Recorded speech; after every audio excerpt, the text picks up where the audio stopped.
вечер, драги гледачи. Вечерва се наоѓаме во студиото на Нов Асном, каде што со нашиот драг, ценет и почитуван професор доктор Зоран Крстевски, кој што е воедно автор на 13 книги од областа на астрологијата, психологијата, етиката и филозофијата, вечерва ќе поразговараме за една малку поразлична тема од досегашните.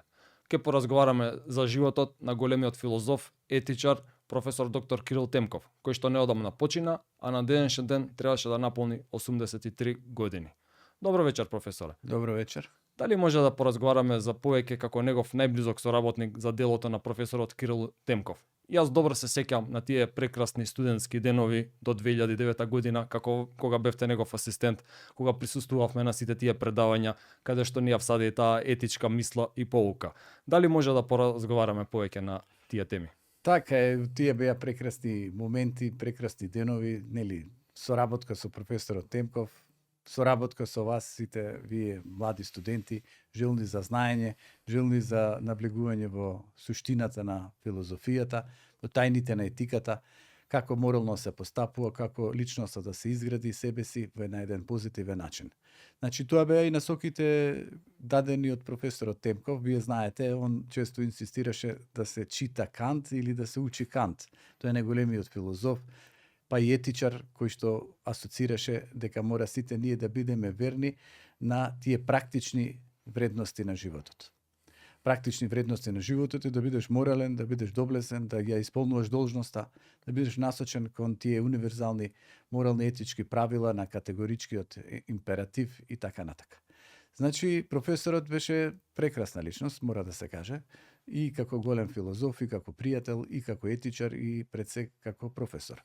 Наш ментор, под негово менторство е овие две книги произлегле, оваа судбината етиката, таа е магистерски труд, кога, нели, јас успешно ги завршив тие дипломски студии, многу брзо, и професорот рече, сега ти треба да одиш кон магистерски студии. И која тема да избереме, ја му ја предложив за судбината. Велам, никој до сега не пишува за судбината, дај таа тема да обработиме, да видиме колку е мокна судбината, а каде е слободата на волјата. Кои филозофи застапувале теза дека се е фаталистички определено, а кои филозофи асоцирале дека човекот е тотално слободен да управува со својата животна патека. И така јас се напишав оваа книга и он беше многу задоволен, дури напиша он и заедно со рецензентите една од најдобрите трудови во историјата на филозофскиот факултет. И еве и ден денес оваа книга е распродадена, скоро има уште можеби неколку примероци во некои книжарници, но ете, на некој начин и со негова припомош, бидејќи он беше многу дарежлив во однос на книгите. Затоа што знаете, вие за да пишувате труд, треба да имате информации, треба да имате книги, треба да има од каде да црпите информации. Треба да го надградувате сето тоа, и он го овозможуваше, бидејќи еден од интелектуалците со најобемна библиотека. Така. Значи, кај него во домот имате книги од сите области. Еве, вие бевте таму сега, нели, јас сум па ваш ментор. Точно. Каде вие треба да работите исто етичка тема, Да. областа на менаџерството, етичките прекршувања и како компаниите да напредуваат со следење на етичките вредности. Кога отидовме кај професорот Темков, он вели, ајде Јордан, сега тебе зашто ти требаат книги? Така. И почна да ти обезбедува одредени книги за да можеш полесно да наблежиш материјата. Така. Имам и USB дома со некои електронски книги ми достави се уште од етичката област, да. Да, значи тоа е една од неговите доблести, прво да те упати кон темата за која смета дека ти можеш да напишеш. Да. Второ, да те следи. И он мене ме следеше што како пишувам, подосна делот таа книга ја лекторираше, нормално дека некаде ќе се погреши некој збор, знаеше тоа да го коригира, бидејќи своевремено има работено и како новинар. Така што тоа своје искуство го пренесуваше и во оваа академска практика. Во тој поглед оваа судбина и етика навистина и мене многу ми се допаѓа, бидејќи е прва моја книга, а сметам дека и можеби една од најдобрите мои книги. Иако е прва книга, и замислите, после тоа колку книги напишав, некои од нив навистина се интересни, ама оваа дали дека е прва, дали затоа што со тој поттик од професорот Кирил Темков, едноставно излезе труд кој што е многу интересен и богат со разни информации. И баш ми е задоволство што он беше многу, и он лично задоволен од тоа што јас го напишав. Сега потоа, нели дојде време јас да треба да сферам докторска дисертација. Тука со професорот Темков ние се консултиравме. Ја мислев да работам некои француски филозофи, нивната школа, како што сето тоа они го развивале. Дали и тука слободата на волјата е развивана од овие индетерминистите, од овие кои застапуваат тезата дека човекот е тотално слободен, дека преку својата слобода ја управува својата екзистенција.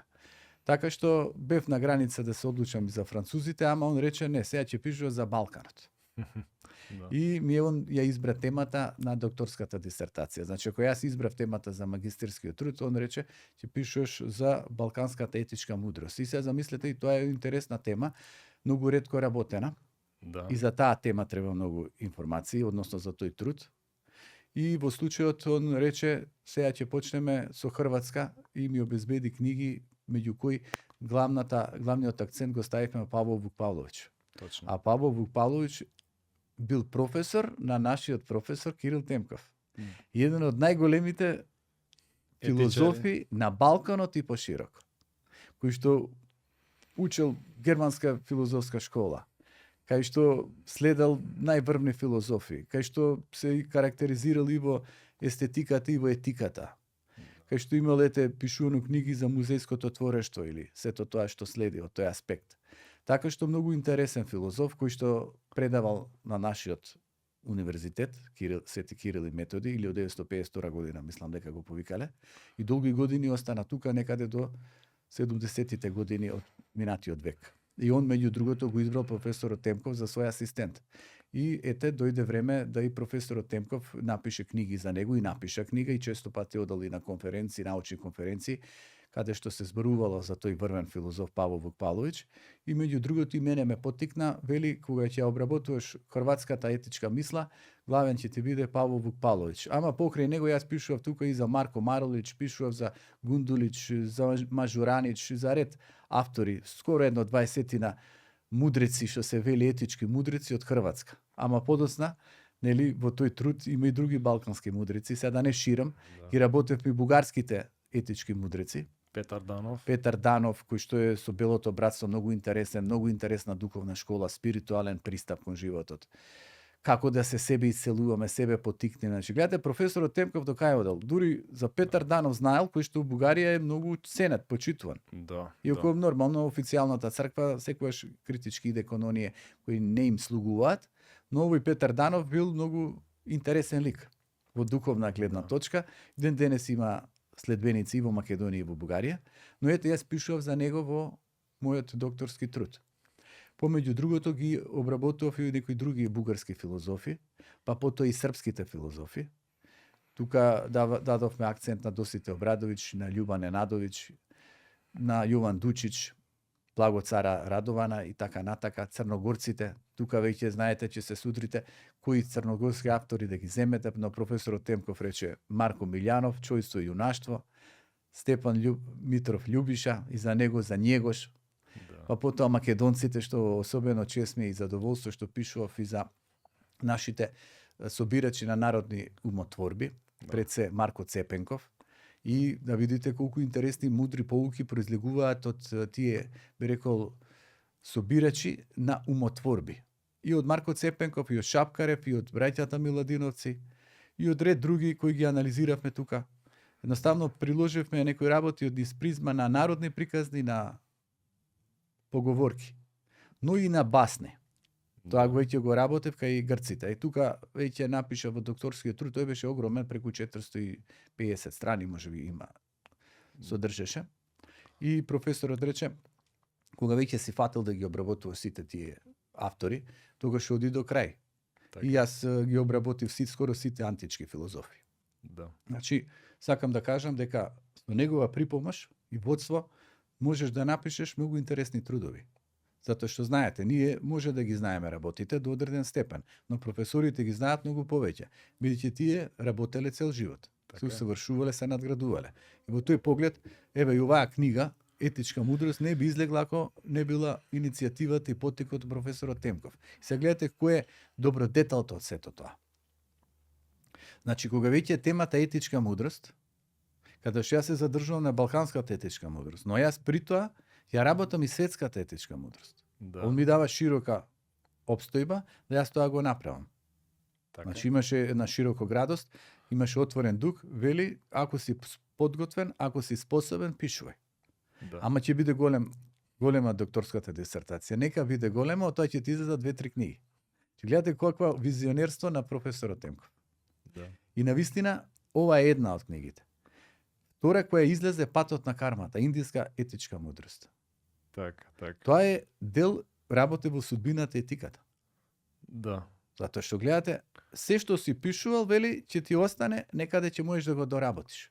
Точно е, се надоврзува. Се надоврзува. Потоа пишував за исламот, за христијанството. Значи, сето тоа во некоја наредна книга ќе влезе како елаборација, како анализа. Кинезите ги обработував.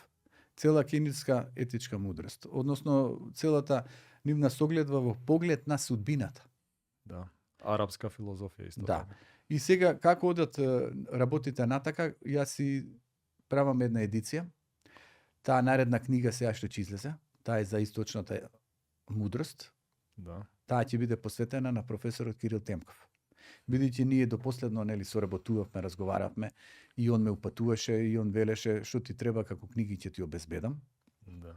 И ме обезбеди со некои ретки книги и за јапонската етичка мудрост, ме обезбеди и за кинеската, ме обезбеди и за персиската, тука Заратустра го анализиравме, за будизмот. Будизмот воопшто не е лесен за анализа, односно е малку полесен во однос на хиндуизмот. А хиндуизмот го анализира во Патот на кармата.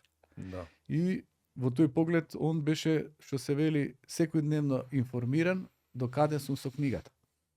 Јас му реков, ќе ти биде посветена една книга, но ете, дојде таков момент да мораше оваа книга да му ја посветам, иако имав на ум да му посветам еден друг тип на книга. Значи, каде што и за него ќе се пишуваше, и така, едноставно, таа книга ќе имаше многу подобра, би рекол, елаборација во поглед и на неговиот труд, неговите животни дела. Се, ако сме кај животните дела, он, сега го представи како ментор. Точно. Значи, неговата менторска посветеност, каде што он навистина бил ментор на голем број на, млади Етичари. магистранти, потенцијални докторанти, преку тој менторство станале доктори на науки, се обработувале најразлични теми и така натака. Значи, прекрасен ментор, а тоа е многу битно, професорот мора да остави своји следбеници. Да. Значи, не е само професорот екс катедра да држи предавања, туку и да упатува, да мотивира.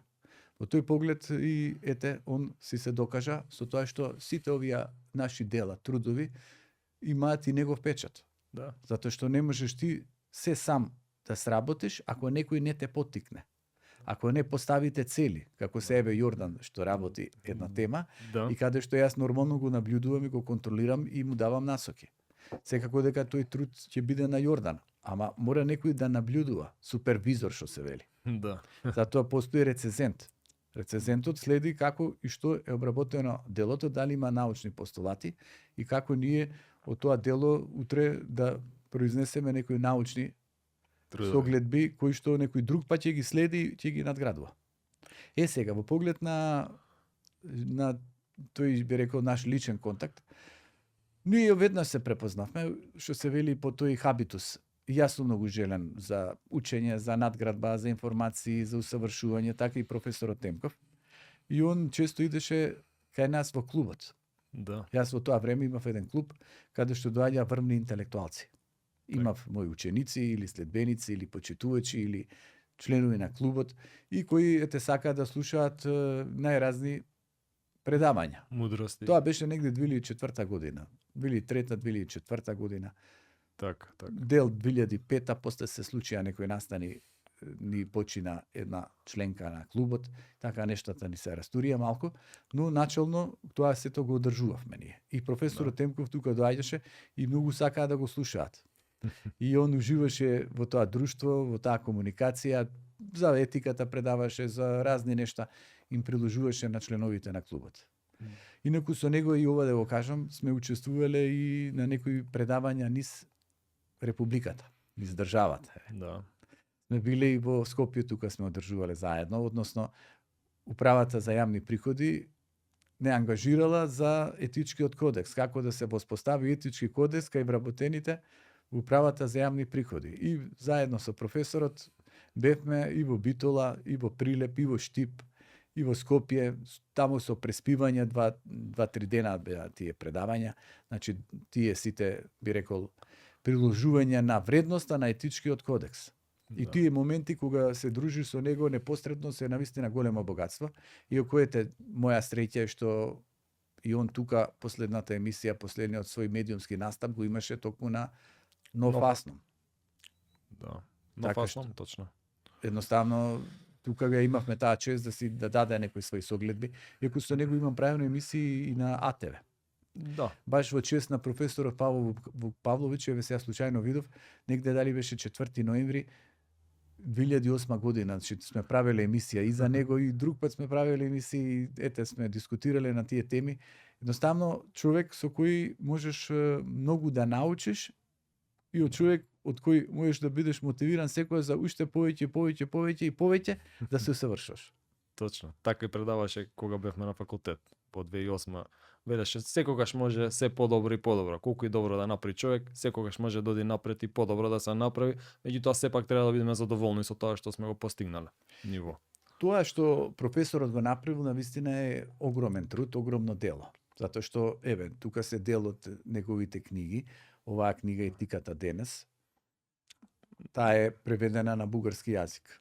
Да. Значи, книга која што е прекрасна, интересна, Софискиот универзитет ја има преведено. Ете го и професорот Темков тука, не може многу да се види. Ама професорот пишувал и за други држави, во други држави. Му се издавале книгите. И универзитетот во Ниш исто така му има издадена една книга. Од добро кон подобро. Баш така. Да. Значи, како да се стремиме? Добро, а да биде уште подобро. Точно. Самиот наслов кажува многу за... Па, поентата е како да се биде добар. Таква една книга има преведена на македонски јазик. Еве и оваа книга Етика на културата исто така е напишана од професорот Кирил Темков.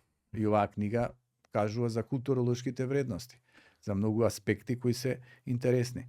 И он еве оваа ми е баш мене и подарил, да, со желба за завршување на докторската дисертација. 24.11.2009 година. Него интересно, Јордан, колку да знаеш, и професорот Кирил Темков и јас на 39 години имаме докторирано. Совпаѓање. Да. Да.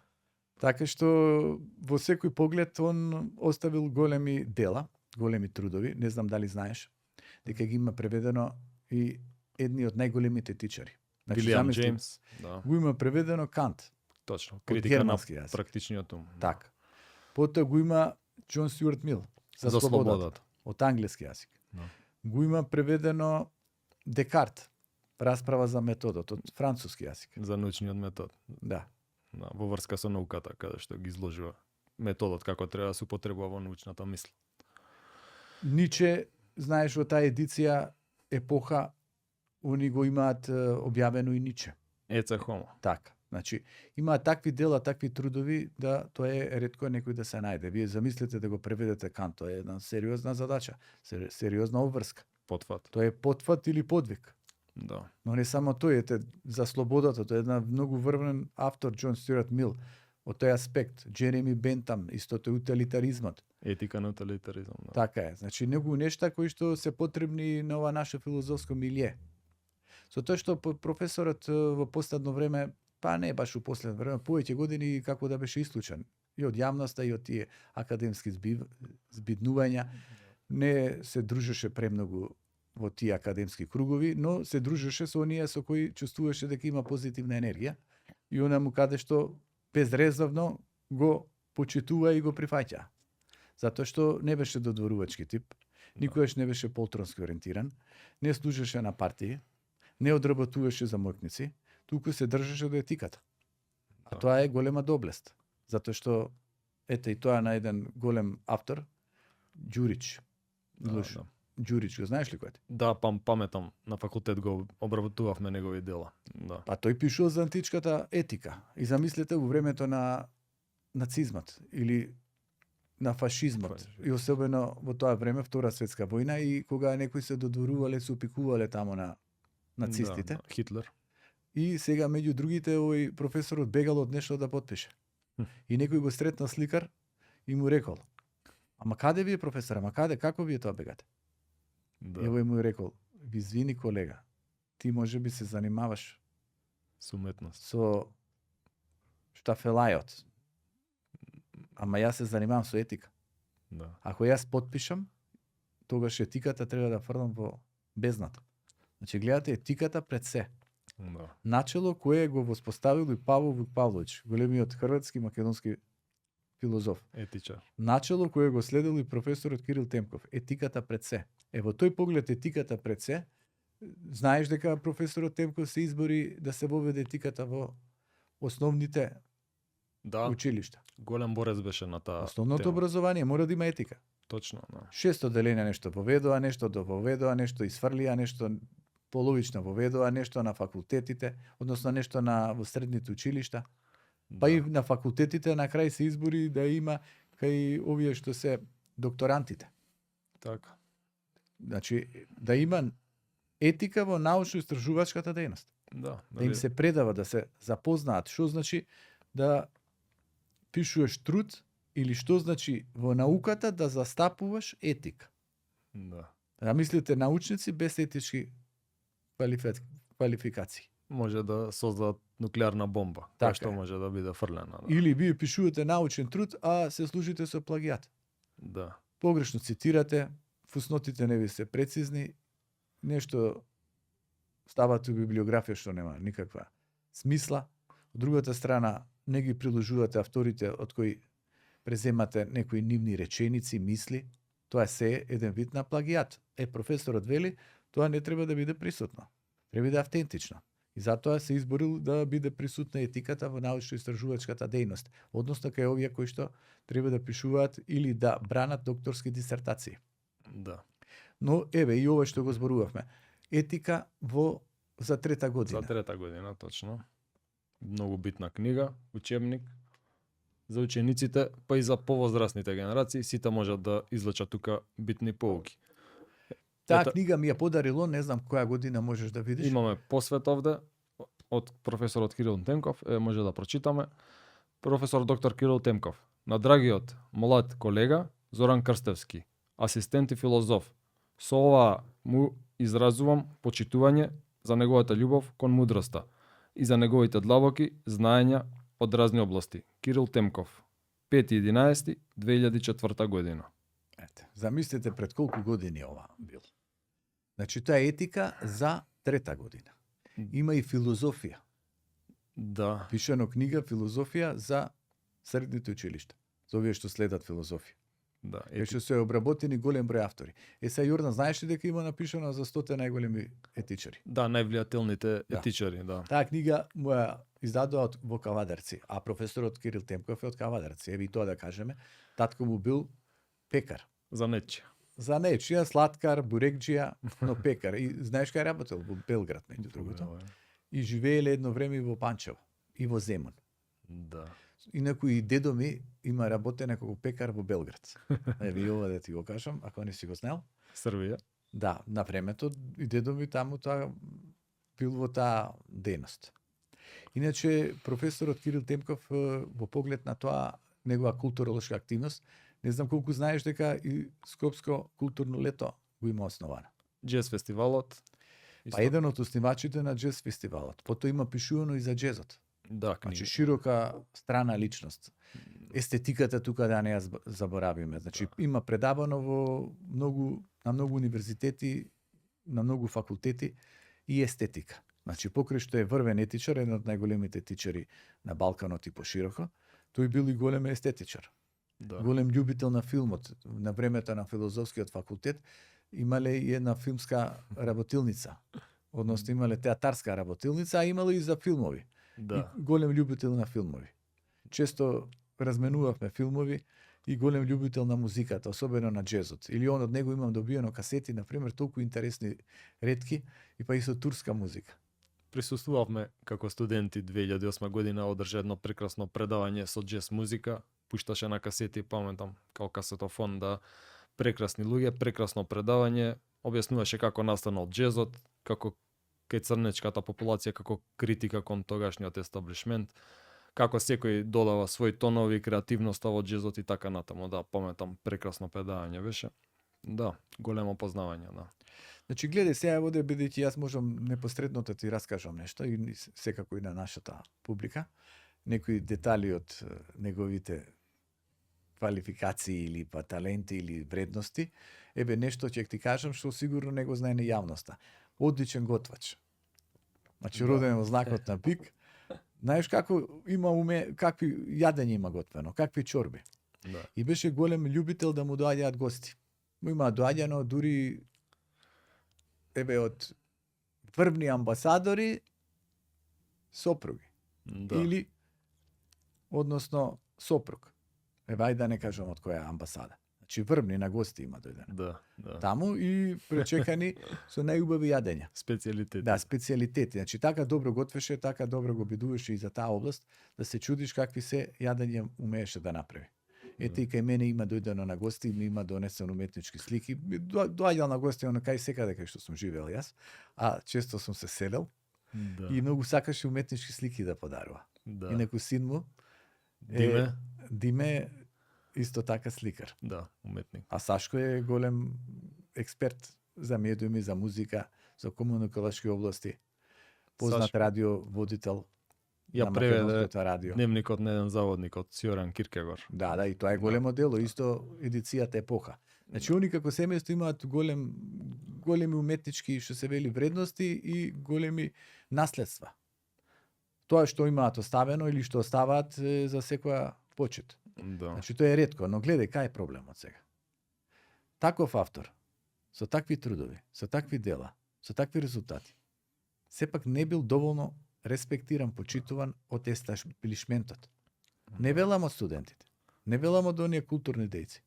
Естаблишмент, кој би естаблишмент? Министерство за култура, политика, оние кои што даваат награди. И они има добиено награди. Да. Има од Француска академија добиено награда. А имало и предавано и во Сорбона. Да, да.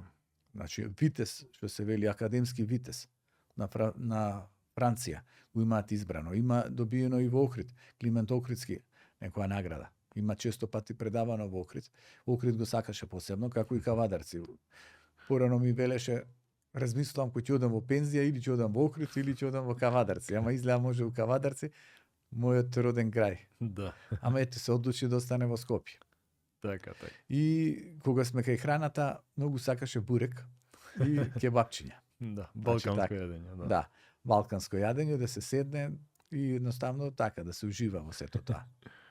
Во секој поглед, како лик, он беше да ти даде, а не да ти земе. Сега, кога сме тоа да ти даде, најштите на моите ученици, овие што беа членови на клубот, на сите им фотокопираше по некои и книги, и не знам што се им обезбедуваше, им даваше за да читаат. Да. Значи, не се студенти, туку се љубители на пишаниот збор.